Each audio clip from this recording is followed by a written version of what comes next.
All right, good morning, ladies and gentlemen. This is officially day five. No, this would have been day six of the snowy deal. Yesterday we got a little bit of reprieve. Even Juju B here got a little bit of juice wattage for his cottage. The floors are back up in the 80s. They had been mid low 70s. They dropped pretty good for the amount of the clouds that we got, or just the lack of excess solar is what I'm trying to get at. The floors are back to nice and toasty is what I'm trying to get at. No, that's still not hooked up. I didn't even get the wood in. It was raining just a few minutes ago. We had a humidity level of 100%, which here in the 30s is high, but is what it is. You know what I mean? We just got to dab a wet out there. Probably just enough to keep the dust knocked down. I noticed our weather, our air quality went to green. It's normally not, is what I'm trying to get at. Normally we got dust. Uh, the I did some digging. The last time we had the El Nino with this pattern, with this weather, because each time it's not the same. Is what just because it's El Nino, if the weather system is not the same, then it's not going to be the same. But the last time we had it like this was in the 80s, and that was some of the record amounts of snow that Colorado has gotten, like in record kind of deal. So, but since then the temperature in Colorado's went up. Blah blah blah. It's going to go up again. So what it's going to bring this time, don't really know. Just I was just throwing that out there that was the peak snow thing. I have one a guy that I know here. I would call him friend, but I never shared dinner with this dude, so I can't really say that. Just guy I know. And is he used to do the measuring of the mountains in back when he was talking about being in high school in the 80s. Is he said the one mountain that's closest to him got up to 300 inches of snow. That would be a lot, because these mountains melt off bare clean. It's not like we keep residual snow from the year before. Um, so that's a pretty big snowfall, is what I'm saying. 300 inches in a year, and it was above that. I don't remember exactly what he said, but it was above that, above 300. Crazy amount of snow, in my opinion. But yeah, Colorado's pretty extreme. It is an extreme place, but in a good way. Um, like I was always an avid hunter, always outdoorsman, always that kind of thing. Um, we got big German brown in trout in the river back home. They have trout here as big as my leg. Um, we had herds of deer, like 3, 10, 15, or something like that of the little whitetail. Dude, they got hundreds of antelope and stuff like that. If you're into the wildlife, into the nature of it, I mean, it's the reason I live here. This is like the wild kingdom on a level a cripple can handle. I love living here. I really do. I can't say that enough. And the horses, I just love them. Destructive little fuzzy bastards, but I love them. They are a nuisance at times, but I do love them. Enjoying that coffee, y'all. It was good. It is still good. I can't drink it that hot. Um, but yeah, we're doing good. The do nothing else is new. I did start looking for a new inverter here. This one's glitching. Whether it's because it's the power that it's constantly under, or it just has a weak, you know, like diode on the board or something like that. It only takes one. Anything can make them start like kiltering off, is what I'm trying to get at. And it could still function 30 years from now. It just, um, I don't know how to say it. Um, if they were both good, one is the replacement. If one is starting to go bad, well, you kind of need the replacement to sit on the shelf. Um, that's just how I look at it. When you're making your own, when you're the only one responsible, whether the lights are on tomorrow or not, nobody else. You don't get to fall back and say, "Oh, it was somebody else's problem and why my lights are off." I get to call somebody to tell them to come and put my lights back on. No, it don't work out here like that. You are on your own. Um, but that is what living out here is about. Being on your own. That's I know that's terrifying to some people. I mean, like really, it would cause them to have hives. That kind of terrifying to people. To me, it allows me to breathe. Like if I'm, I don't know how to say that. Um, when I was at the highest I was monetarily making money, doing stuff, having businesses, all that kind of stuff. It was physically hard for me to breathe underneath that load. I couldn't handle like that. Being out here and providing everything on my own, even if I had to fish and hunt, I wouldn't have much problem. I mean, to be honest, yes, I'm crippled in a wheelchair, and y'all think what you want, but I got no problem believing I could bag an elk if I needed one, or an antelope or whatever. The antelope, they're like grasshoppers, dude. You can't get rid of those things. And you'd only need one one antelope in a year, or one elk in a year, dude. For one person is what I'm trying to get at. Um, Two rumps of an elk wouldn't fit in that little freezer, is what I'm trying to get. I would have to have bigger freezers to put an elk away. You couldn't even get an antelope in that, dude, is what I'm trying to get at. And that's fairly big freezer. Now, could you put a whitetail or whatever from back home? Yeah, you put two of them in there. Two big ones would fit in that thing. But the size of the animals are just definitely not the same, is what I'm trying to get at. But to be honest, I got a 5 gallon bucket full of specifically bred hemp seed um, that can handle the drought, the desert condition. And hemp has more protein than steak. So just keep that in mind. I mean, it has oil you can use directly to burn in a diesel. Um, it has so much. It's crazy what hemp can do. Um, if the lights got turned off tomorrow, that's where I would go. With just hemp um, and just go that route is what I'm trying to get at. But I don't know. Is this going to be bad, y'all? Of course it is, and I mean the Epstein thing. They tried really, really, really hard um, to keep it buried. Like for months, they shut down the government. They did everything in their way. Then, if y'all don't know, let me explain it a little bit. Is the House doesn't do amendments to bills. They pass it all or nothing, and then it gets sent to the Senate. And then the Senate normally lowballs it so they can amend the death out of it. They'll amend it until there is no more, until they do what they do. Well, the Epstein vote, the way that Trump did it, is he got the entire nation lathered until they were on their representatives' ass like wet, sticky diapers, which they should. That's the way it should be in America. Now we should tax the billionaires. Get on your representative ass like a wet, sticky diaper until the billionaires are at 70% for the tax rate. Then all this crap stops.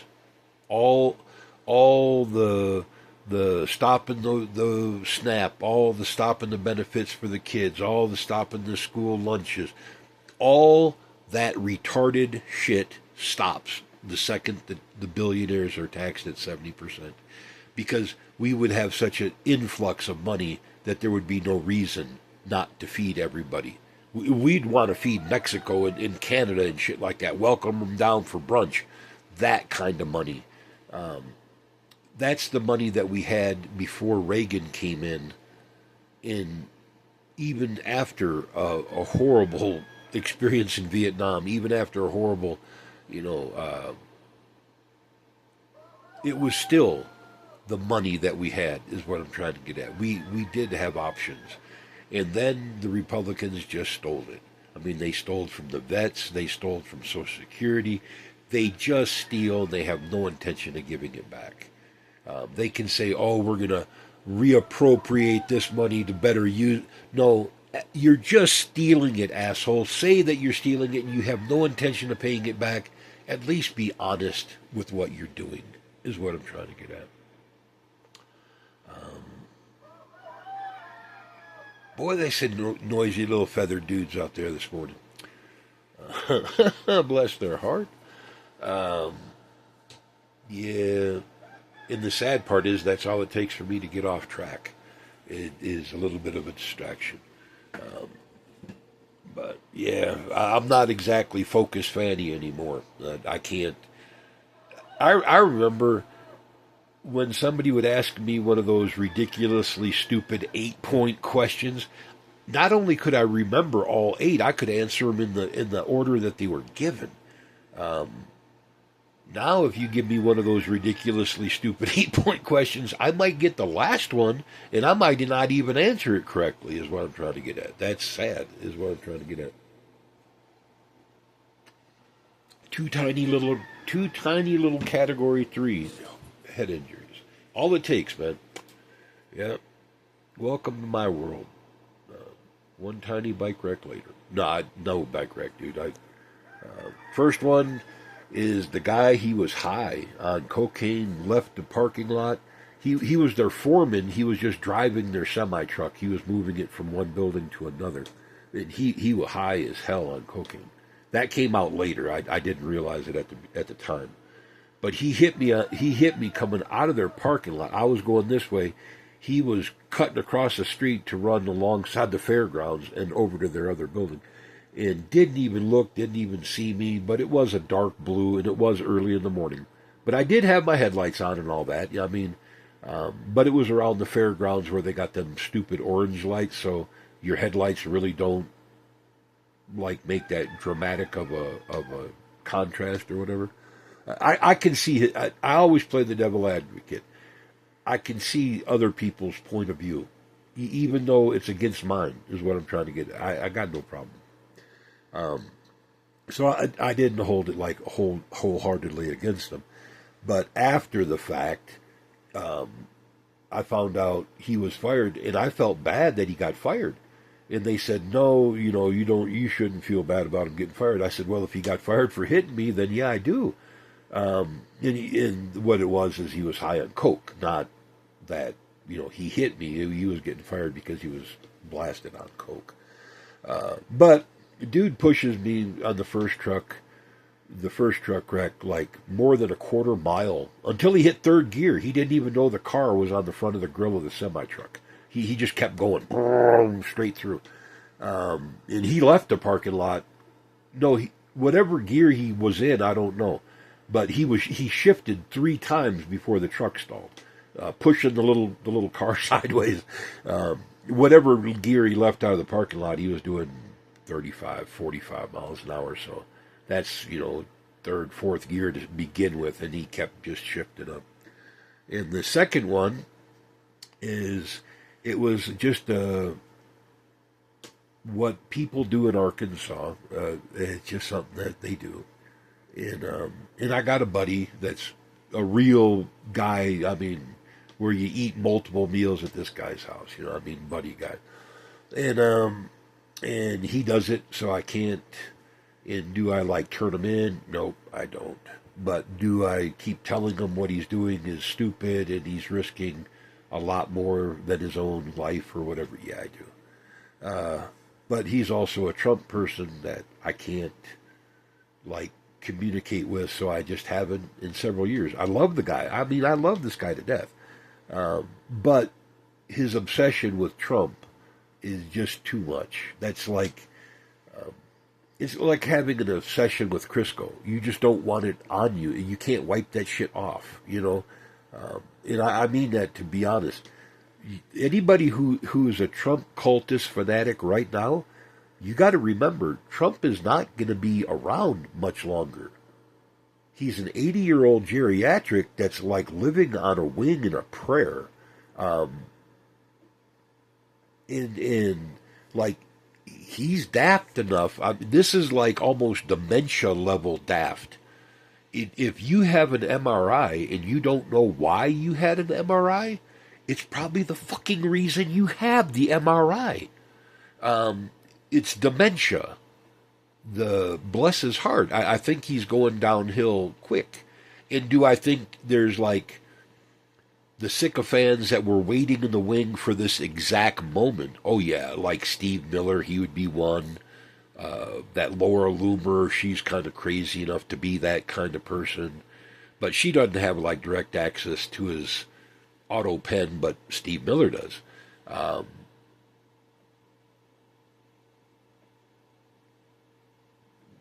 I would even go as far as Elon Musk, but he doesn't have much access to the White House anymore.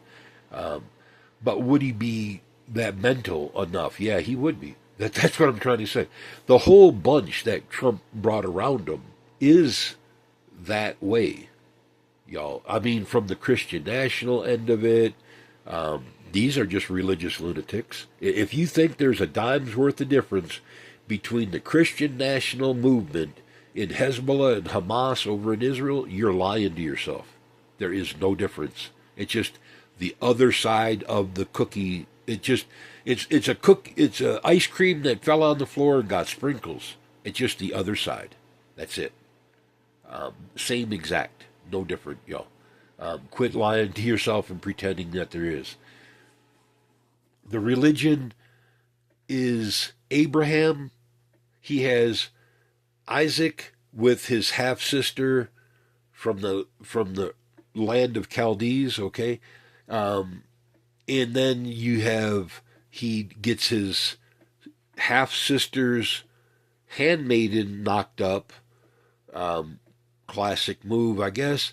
And she has illegitimate child. They never got married. Ishmael. Then you have a religion that falls from that, but you also have Abraham after these two women done gone, okay, not talked about no more. He marries Keturah. Keturah, he has sons unnumbered. I mean, there's a number. It's like 9 or 10 or 11 or something like that. It's a lot, okay. But it said sons unnumbered. Whether it means grandsons or whatever, I don't know exactly. But the lineage is what I'm trying to get at. Like they describe them like the stars of heaven and stuff like that. But the sons of Keturah are very like never mentioned in Christianity. They're very never mentioned in the Muslim world. Um, if you want to go on first there was Isaac, but then there's Ishmael. And first the promise went to Isaac, then it went to Ishmael. Oh yeah, it's Ishmael. Well, what about the other dozen sons that he had with Keturah? You don't think there's none left for them? But you don't never mention them. That's why I keep saying, y'all, if you think the Bible is all about that and it's all great and good, read it all. Not the Reader's Digest version, but go get the uncut version and read it repeatedly. Um, it'll be a document that's well worth your time. Um, I'm not saying it's factual. I'm not saying it's fictional. I'm not saying anything like that. Uh, is it going to read different than like the Quran? Oh yeah, definitely. Um, you got to remember, Muhammad had no input on the Quran, none whatsoever. He was like an extortionist or a racketeer or whatever. He went around and brutally like oppressed people until they got into a religion. Um, and that's just I'm just telling it like it is. You can get all pissed off with me as much as you want. Um, but then 300 years after his death, because he was illiterate, he couldn't read or write. He didn't write any notes, nothing like that. 300 years after his death, the Quran was written. Am I saying that God wrote the King James version? No, hell no, I'm not saying that. That's crazy talk. I'm not even saying God wrote any of the Old Testament from the Jews or the Torah or anything like that. That's just silly talking like that. It was all brought to you by a man to either tickle or manipulate. That's it. And they're just stories. But as far as a document goes, read them all. Not just one, not just your flavor. Read them all. Get into the Eastern ones. Get into all of it. You'll find out that there's not that much difference between them at all. Religion, yes, there's a spirituality to it, but it's mostly for control. It just controls the masses. Um, that's what it's for. Nothing more than that, y'all.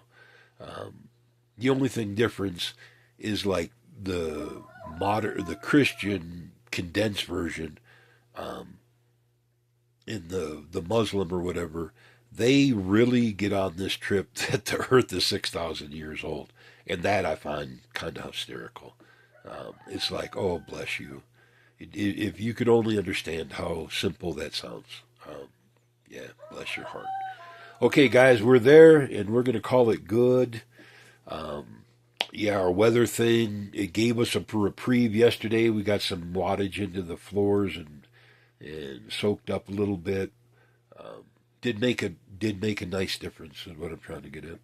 It was almost cool enough to sleep underneath the covers yesterday, and then we screwed that all up. We got it right back up to warm. One of these days I might sleep underneath the covers. This has been a wild difference in Colorado weather out here. Never has it been this warm, like not just one warm day, but I mean like this warm consecutively um, in the month of November in Colorado in my 13 years here. This is definitely welcome. It's new. It's gonna suck for y'all, but hey, it's good for us, I guess. I'm teasing. I'm teasing. Okay, talk to you later. Bye.